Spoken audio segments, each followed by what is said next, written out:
Wildfires have burned a lot of land and burned through a lot of money this summer. In fact, the U.S. has spent more than $1 billion battling blazes.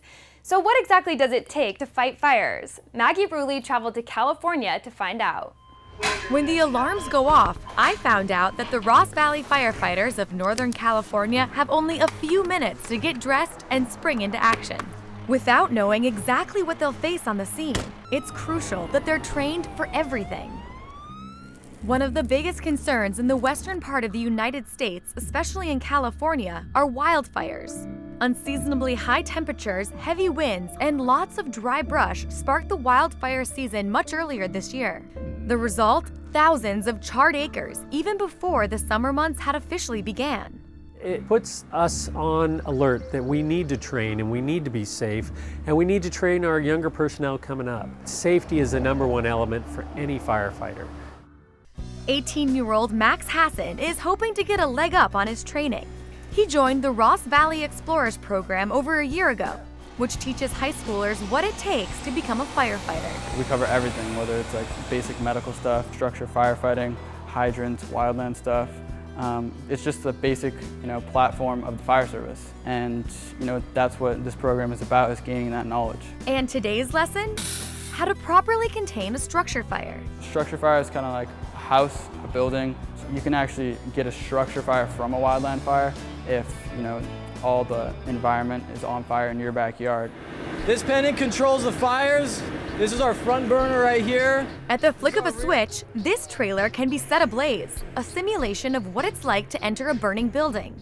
So, of course, I suited up to show them just how well a news reporter could handle the heat. Just to let you know, in about 10 minutes, hair and makeup are gonna be ruined. Totally gonna be ruined. Sid Jamat, one of the advisors for the program and a former explorer himself, briefed me on my safety equipment. This is our pass device. If I stop moving, about 18 seconds, this will start to alert. So you hear it ramping up. So if I move, it resets. This is called a Spiro hatch. So when this is on your head and it's all tightened down, when you press this in, you'll start breathing. How important is this piece of equipment for your work? This is our lifesaver right here. This is all we rely on. This is what's going to keep us alive in these fires. With that knowledge and all my gear strapped on, the explorers and I were ready to tackle the trailer. Water coming!